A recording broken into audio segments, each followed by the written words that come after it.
रात का समय था। लालगंज गांव में चारों तरफ शांति छाई थी। उसी समय अंधेरे में एक साया लालटेन पकड़े हुए जल्दी जल्दी कहीं चला जा रहा था। लेकिन जैसे ही वो गांव के किनारे पहुंचता है, उसे उसी समय पीछे से एक आदमी रोकता है और बोलता है, कौन हो तुम और कहाँ जा रहे हो? तुम्हें पता है ना इस गांव से रात में बाहर जाना मना है, फिर भी तुम जा रहे हो? उस आदमी की बात सुनकर साया पलटता है। वो साया कोई और नहीं बल्कि गांव में नया नया आया राजू बैंड वाला था। राजू बैंड वाला उस आदमी की बात सुनकर बोलता है, भाई साहब, आपने तो मेरी जान ही निकाल दी। भला ऐसे भी कोई रोकता है किसी को? मुझे रात में कहीं बैंड बजाने जाना है, मैं वहीं जा रहा हूँ। लेकिन उस आदमी पर राजू बैंड वाले की बात का कोई प्रभाव नहीं पड़ता और वो गुस्से में बोलता है, तुम कोई भी हो और कहीं भी जा रहे हो, इस गांव के नियमों के हिसाब से तुम रात में गांव से बाहर नहीं जा सकते, इसीलिए तुम्हें वापस जाना होगा। राजू अपने से लंबे और चौड़े आदमी को देखकर घबरा जाता है और वापस लौटने में ही समझदारी समझता है। अभी तो चलता हूँ, कल से दूसरे चोर रास्ते से निकल जाऊंगा। ये भीमसेन हर जगह थोड़ी खड़ा होगा। ऐसा कहकर राजू वहाँ से चला जाता है और अगली रात को दूसरे चोर रास्ते से निकल जाता है। ये गांव वाले भी कितने मूर्ख हैं, इनको कोई भी आसानी से मूर्ख बना सकता है। चोर रास्तों पर तो इनका ध्यान ही नहीं होता है। बेवकूफ कहीं के। और वो खली के जैसा दिखने वाला अपने आप को बहुत चालाक समझ रहा था। अगली सुबह गांव वाले उठते हैं और राजू के घर के बाहर उसकी पत्नी रमा को रोते हुए देखते हैं। उसी समय वहाँ सरपंच जी आ जाते हैं और बोलते हैं, अरे ये राजू बैंड वाले की घरवाली ऐसे रो क्यों रही है? क्या हुआ? कुछ नहीं सरपंच जी, इसका घरवाला राजू मेरे मना करने के बावजूद रात में इस गांव से बाहर निकला और मारा गया। ये तो बहुत ही बुरा हुआ भीमा, तुम्हें ध्यान रखना चाहिए था। तुम तो इस गांव के सबसे बलवान आदमी हो। मैं आपकी बात और गुस्सा दोनों समझता हूँ, लेकिन सरपंच जी राजू किसी दूसरे चोर रास्ते से रात में चला गया और मारा गया, क्योंकि मैं तो मुख्य रास्ते पर ही पहरा देता हूँ। वो दोनों बातें कर ही रहे होते हैं कि तभी राजू के बूढ़े पिता रामलाल वहाँ आ जाते हैं और बोलते हैं, ये सब क्या हो गया सरपंच जी? मेरा बेटा कहाँ चला गया? उसे ढूंढिए ना, वो हमारा इकलौता सहारा था।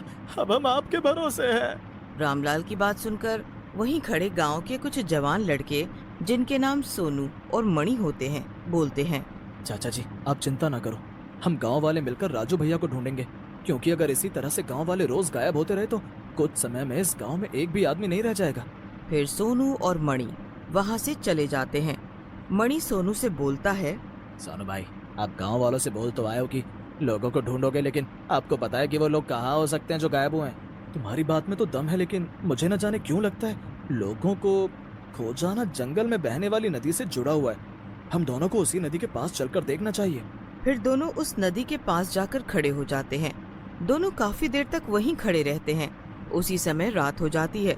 सोनू को भूख लग जाती है। वो मणि से बोलता है, अरे मणि, मुझे भूख लग रही है, मैं कुछ खाने को देख कर आता हूँ। अगर तुझे यहाँ डर लग रहा है तो तू भी मेरे साथ आ सकता है। क्या बात कर रहे हो आप सोनू भाई?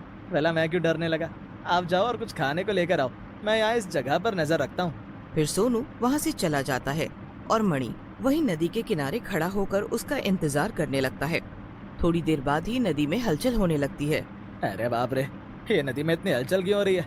कहीं इस नदी में मगरमच्छ तो नहीं है? मुझे थोड़ा पीछे खड़ा हो जाना चाहिए। ऐसा कहकर मणि पीछे हो जाता है। उसी समय नदी में से एक बड़ा सा पंजा निकलता है और मणि को पकड़ लेता है। मणि डर के मारे जोर से चिल्लाने लगता है, बचाओ सोनू भैया बचाओ, ये हाथ मुझे नदी के भीतर खींच रहा है, मुझे बचाओ सोनू भैया। उसी समय सोनू भी वहाँ आ जाता है और यह दृश्य देखकर सुन्न हो जाता है। हे भगवान, ये सब क्या है? ऐसे तो ना कभी देखा ना सुना। इतना बड़ा हाथ, लगता है इस नदी पर कोई शैतानी साया है। फिर सोनू वहाँ से चला जाता है और एक पेड़ के नीचे परेशान होकर बैठ जाता है। उसी समय वहाँ पर एक साधु आते हैं। साधु सोनू को देखकर बोलते हैं, क्या हुआ बेटा, इतना उदास और परेशान कैसे बैठे हो? क्या हुआ, कोई समस्या है क्या? बाबा आप यहाँ से जाओ, आप मेरी समस्या को नहीं सुलझा सकते। मेरे पास आपको देने के लिए कुछ भी नहीं है।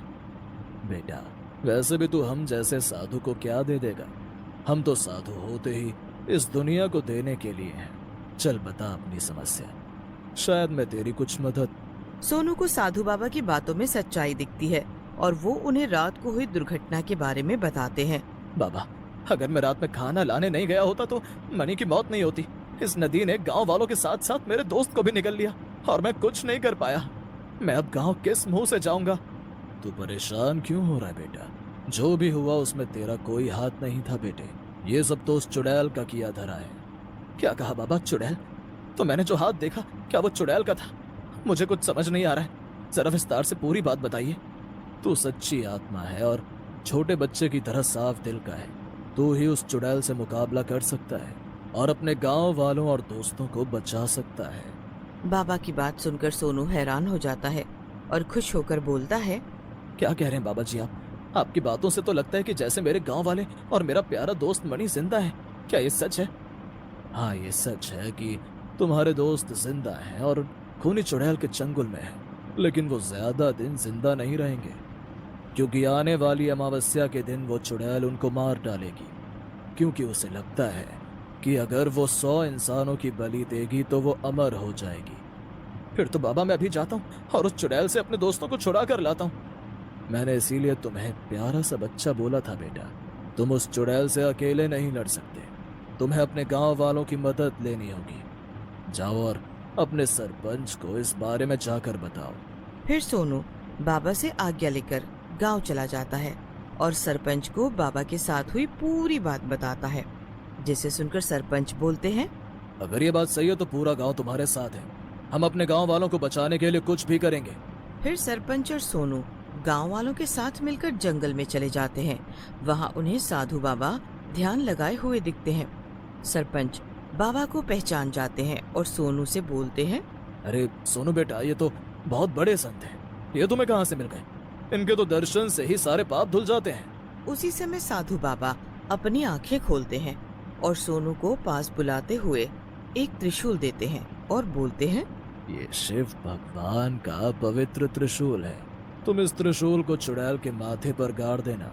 त्रिशूल लगते ही वो चुड़ैल मर जाएगी और गांव वाले उसके जादू से आजाद हो जाएंगे।